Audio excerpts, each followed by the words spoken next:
ఏది అయినా ట్రై చెయ్యి ఆచి చికెన్ మసాలా. ఆచి చికెన్ మసాలా. ఆలు లేదు చూలు లేదు, కొడుకు పేరు సోమలింగం అన్నట్టుగా మున్సిపల్ ఎన్నికలకు నోటిఫికేషన్ రానేలేదు. కూటమి పొత్తులో ఏ పార్టీకి సీటు వెళ్తుందో తెలియదు. కానీ మచిలీపట్నం జనసేన నేతలు మాత్రం ముందే కొట్లాడుకుంటున్నారు. బందర్ మేయర్ అభ్యర్థి ఈయనే అంటూ ఓ వర్గం ప్రకటించగా మరో వర్గం వ్యతిరేకించడం, ఆ తర్వాత నడి రోడ్డుపై ఘర్షణకు దిగడంతో బందర్ మొత్తం హీటెక్కింది. మచిలీపట్నంలో జనసేన నేతలు నడి రోడ్డుపైనే కొట్లాడుకున్నారు. కొట్టె వెంకట్రావుపై గడ్డం రాజు వర్గీయులు దాడి చేశారు. ఇరు వర్గాలు బాహాబాహికి దిగారు. పరిస్థితి అదుపు తప్పడంతో వెంటనే అప్రమత్తమైన పోలీసులు మచిలీపట్నం టౌన్ అధ్యక్షుడు గడ్డం రాజును అక్కడి నుంచి తరలించారు.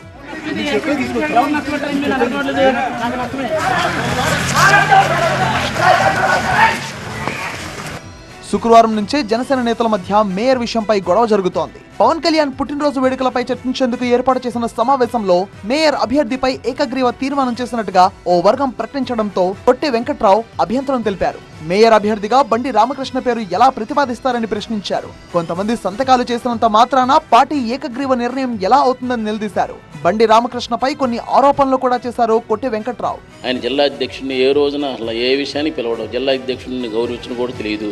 జిల్లా అధ్యక్షుడు చెప్పాలి, ఎంపీ గారు చెప్పాలి, అట్లాగే పార్టీలో ఉన్న సీనియర్ నాయకులు చాలామంది ఉన్నారు. లాయర్ లంచెట్టి బాలాజీ గారు, అట్లాగే చాలామంది సీనియర్ నాయకులు వీళ్ళందరినీ కూర్చోబెట్టి చేయాల్సిన తీర్మానం ఆయన ఇప్పుడు గడ్డం రాజు గారు అన్న వ్యక్తి ఆయన దగ్గర జీతం తీసుకుంటాడు.